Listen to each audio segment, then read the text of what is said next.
আসসালামু আলাইকুম। এই ভিডিওতে আপনাদেরকে দেখাবো China versus Philippine military power. কোন দেশের মিলিটারি কত পাওয়ার সেটা আজকে ভিডিওতে দেখাবো। তো চলুন ভিডিওটা শুরু করা যাক। প্রথমে শুরু করব আমরা হেলিকপ্টার দিয়ে। তো এখানে হেলিকপ্টারের সংখ্যা প্রথমে রয়েছে চায়না রয়েছে 281টা যুদ্ধ হেলিকপ্টার আর ফিলিপাইনে রয়েছে মাত্র 2টা। আজকের ভিডিওতে কিন্তু একবার রিয়েলি কোন দেশে কোন মিলিটারি পাওয়ার সবচেয়ে বেশি এবং কম সেটা আজকে ভিডিওতে দেখাবো। ভিডিওটা শেষ পর্যন্ত দেখতে থাকুন। তারপর রয়েছে আবার অ্যাটাক হেলিকপ্টার, এটা কোন দেশ? ও ভাই, অসংখ্য হেলিকপ্টার তো অবশ্যই চায়না হবে এটা। হ্যাঁ, আসলে চায়না 913টা অ্যাটাক হেলিকপ্টার আর ফিলিপাইনের অ্যাটাক হেলিকপ্টার রয়েছে কয়টা দেখা যাক। তা মোটামুটি অনেকগুলাই রয়েছে, 122টা ফিলিপাইনের অ্যাটাক হেলিকপ্টার। তো এরপরে রয়েছে এগুলো কি বিমান, যুদ্ধের বিমান, নাম পরে বলতেছি। প্রথমে রয়েছে চায়নাতে রয়েছে 289টা এয়ারপ্লেন যুদ্ধের, আর পরে রয়েছে ফিলিপাইনের, অবশ্যই সংখ্যায় কম থাকবে, 26টা। এগুলোর নাম এবার দেখতে পাচ্ছেন ট্রান্সপোর্ট এয়ারক্রাফট, এগুলোর নামটা কিন্তু পরে দেখতে পারবেন। এরপর কি, এগুলো যুদ্ধের ক্ষেত্রে ব্যবহৃত হয়। ও ভাই, 1212টা চায়নার, আর ফিলিপাইনের একটাও নেই। Finger aircraft. তারপর আছে এগুলো কি? ও ভাই, যুদ্ধে এগুলো ব্যবহৃত হয় চায়না। এগুলো কি? ও 4500।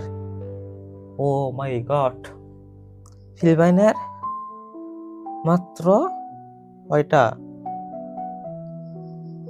16টা। এগুলো কি? এগুলো হচ্ছে অ্যাটাক ড্রোনস। এগুলো কিন্তু দেখলেন ড্রোনস, চায়নার কাছে 4500 ড্রোনস রয়েছে, অ্যাটাক ড্রোনস। তারপর এগুলো কি? এগুলো মানে ড্রোন, দেখা যাক, নামটা পরে দেখতে পারবেন। 3309টা। আর ফিলিপাইনে রয়েছে কয়টা দেখলাম? 202টা। এগুলো হচ্ছে দেখুন টোটাল মানে এয়ারক্রাফট। তারপর সাবমেরিন নাকি নৌ যুদ্ধের ক্ষেত্রে নৌযান, এগুলো চায়না রয়েছে 72টা আর ফিলিপাইনের মাত্র একটা। অবশ্যই চায়না দেশটা অনেক এগিয়ে রয়েছে, অবশ্যই তাদের দেশে অনেক বেশি যুদ্ধের ক্ষেপণাস্ত্র এবং অস্ত্র থাকবে, এটা স্বাভাবিক। এগুলো হচ্ছে নাম তো দেখলেই নেই, এগুলো মানে যুদ্ধের। আচ্ছা, 3টা রয়েছে চায়নার, নাম পরে দেখতেছি। ফিলিপাইনের একটাও নেই। এগুলো এয়ারক্রাফট সেন্টার, অর্থাৎ বিমান, যুদ্ধের বিমানগুলো পানির ভিতরেই সমুদ্রের মাঝে এখানে ল্যান্ড করে। এরপর এগুলো সাবমেরিন মনে হয়। হ্যাঁ, সাবমেরিন 62টা চায়নায় রয়েছে আর ফিলিপাইনে একটাও নেই। এগুলো হচ্ছে সাবমেরিনস।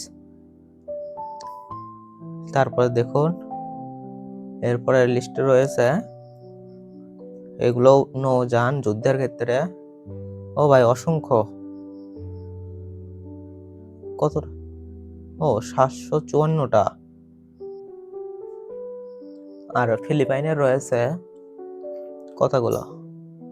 ডিজাইনও আলাদা। 113টা ফিলিপাইনের এগুলো রয়েছে। এগুলোর নাম হচ্ছে নেভি ফ্লিট। এগুলো যুদ্ধের ক্ষেত্রে ব্যবহৃত হয়, নৌযান আর কি। এবার মিলিটারি ট্যাঙ্ক, এগুলো মনে হচ্ছে। ও ভাই, অসংখ্য। কত? 3490টা চায়না মিলিটারি ট্যাঙ্ক। এবং ফিলিপাইনে কয়টা? ও, এগুলো গাড়ি সহ মিলিটারি ট্যাঙ্ক, অর্থাৎ জিপ গাড়ির সাথে মাত্র 12টা। নামটা দেখে নিন। সেলফ প্রোপেলেড, আচ্ছা যাই হোক। এরপর রয়েছে এগুলো, মানে এগুলো মাটির ওপর থেকে যুদ্ধের ক্ষেত্রে ব্যবহৃত হয়।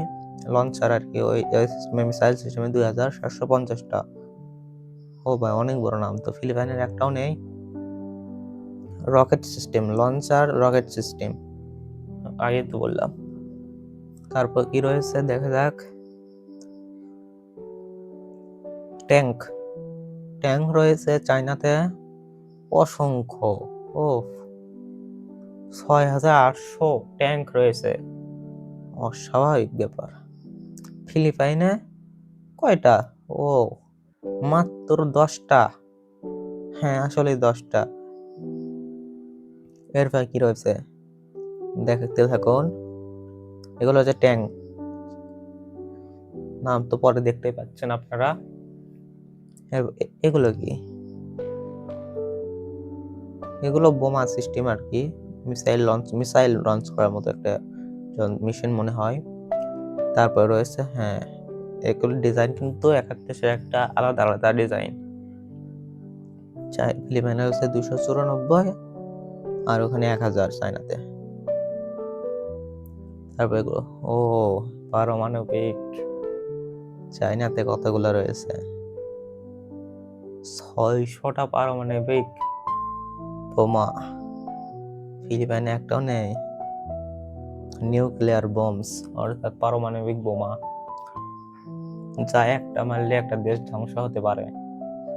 এবং মিলিটারি রয়েছে কতগুলো চায়নাতে, দেখুন মিলিটারির সংখ্যা কতগুলো পুরো চায়না জুড়ে। ও 5,10,000 মিলিটারি। আর ফিলিপাইনে রয়েছে, পোশাক তো আলাদা হবে, এটা স্বাভাবিক। ফিলিপাইনে অনেক মিলিটারি রয়েছে। ও চায়নার থেকে বেশি হবে নাকি, দেখতে থাকুন।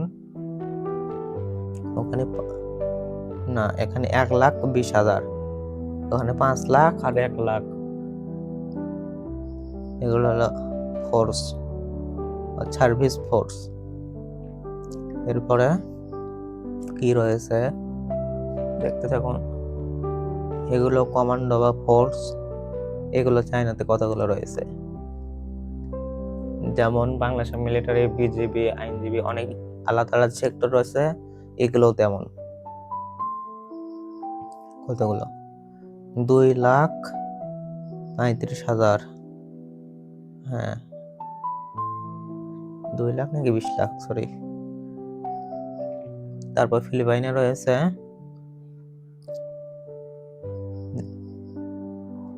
ফিলিপাইনে কি বেশি না, বেশি না কম হবে অবশ্যই।